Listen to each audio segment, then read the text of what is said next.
नमस्कार, मैं हूं अजय शर्मा और आप देख रहे हैं डेमोक्रेसी मॉनिटर। स्वामी प्रसाद मौर्य एक बार फिर से चर्चा में है।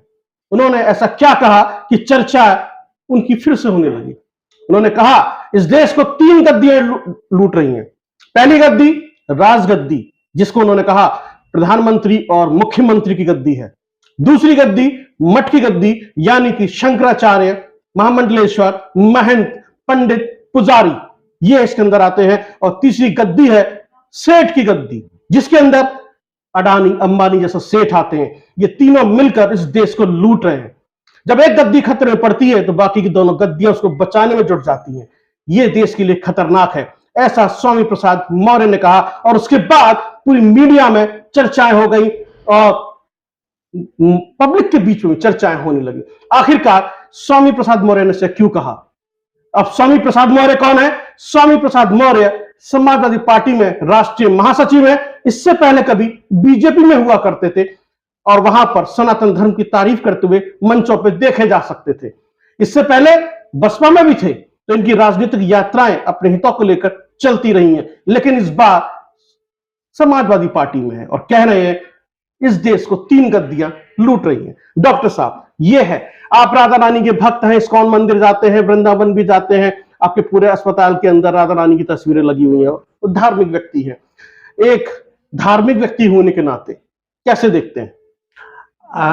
जो ये इनका वर्जन है, आपने पहले ही बता दिया है कि उनका मन है कि मीडिया को कैसे अट्रैक्ट किया जाए। वो ये जानते हैं कि कैसे अट्रैक्ट मीडिया हो सकता है। कोई ना कोई कंट्रोवर्शियल स्टेटमेंट दीजिए और फिर मीडिया को अट्रैक्ट कर लीजिए।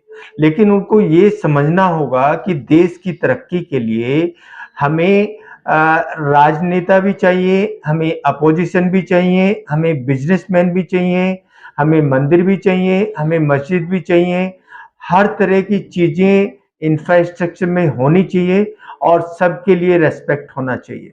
अगर देश को आगे बढ़ाना है, उनका एक स्टेटमेंट इंटरनेशनल लेवल पे जाके देश की छवि को कितना खराब कर सकता है, इस बात का शायद उनको अंदाजा नहीं है। हम एक तरफ सोच रहे हैं कि हम इंटरनेशनल लेवल पे बहुत अच्छा कर रहे हैं और जो कि देखने में भी आ रहा है, लेकिन जब इस तरह के वक्तव्य बाहर जाएंगे और उससे दंगे भड़केंगे, उससे आपदाएं होंगी, तो इसका जिम्मेवार कौन होगा? वो तो एक स्टेटमेंट देके हट गए, लेकिन इससे जो छवि हमारी खराब हो रही है, जो इंडिया की छवि खराब हो रही है इंटरनेशनल लेवल पर, जो हमारा आपस का सद्भाव खराब हो रहा है।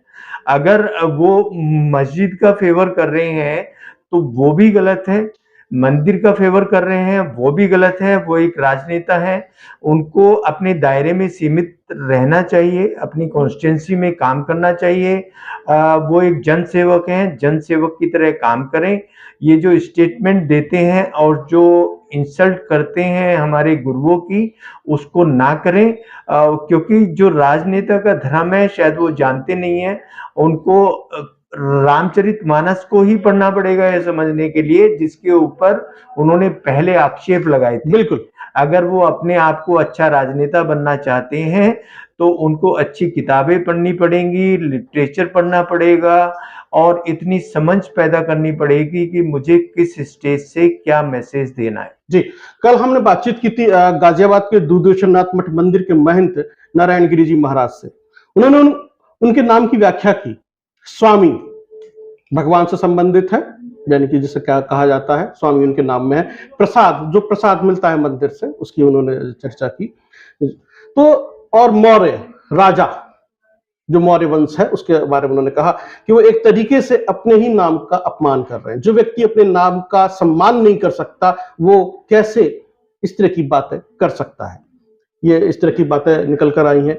तो डॉक्टर साहब, ये क्या सिर्फ लोकसभा चुनाव से जोड़ कर देखा जाए इसको, कि अपने लोगों को लामबंद करना है, ध्रुवीकरण करना है समाज के अंदर, चुनाव जीतना, जिसे कहा जाता है कि राजनीति सिर्फ चुनाव जीतना जानती है? अब ये बात भी मैं आपको अच्छे से बताना चाहता हूँ कि जो हमारी युवा पीढ़ी है, वो करीब 60% युवा हैं भारत में, और वो अच्छे से जानते हैं कि कौन कैसा व्यक्ति है, कौन कैसा गुरु है, कौन कैसा राजनेता है। ये उनको सोशल मीडिया के जरिए बताने की जरूरत नहीं है, वो ज़्यादा इंटेलिजेंट है और मैं समझता हूँ कि ये ऊपर वाले की कृपा है, भगवान की कृपा है हमारे देश के ऊपर कि हमारे युवा अब सजग हैं और उनको कोई इस तरह का राजनेता इस तरह के बयान दे के भड़का नहीं सकता और अगर कोई इस तरह के जो होते हैं अनपढ़ हमारे जो युवा हैं वो इससे भड़कते भी हैं, तो मैं उनसे भी गुजारिश करूँगा कि वो इस तरह के वक्तव्य को सोच के थोड़ा-सा मन में चिंतन करें, सोचें हम अपने देश को कहाँ ले जा रहे हैं। वो इस बात को समझ जाएँगे कि अगर हमें अपने देश की छवि को अच्छा बनाना है और जो हमारे आस-पास की कंट्री हैं, नेबरिंग कंट्रीज़ हैं, उनसे ऊपर उठना है, तो हमें ये ध्यान रखना पड़ेगा कि जो हम कानों से सुन रहे हैं, उसका चिंतन करें, उसके बारे में सोचें और अच्छा क्या हो सकता है उसका उस वक्तव्य की एनालिसिस करें। जी, यानी कुल आप जो कहना चाहते हैं हमारे दर्शकों से, स्वामी प्रसाद मौर्य के बयान को सीरियसली न लें, पहले सोचें, समझें, उसका आकलन करें, उसके बाद किसी नतीजे पे पहुंचे, अन्यथा गड़बड़ हो सकती है, परिणाम गलत भी आ सकते हैं, भयंकर भी हो सकते हैं। इसलिए किसी भी राजनेता के बयान को एकदम से सीरियसली ना लें। बहुत बहुत धन्यवाद डॉक्टर साहब हमसे बातचीत करने के लिए इस संजीदा विषय पर। Thank you.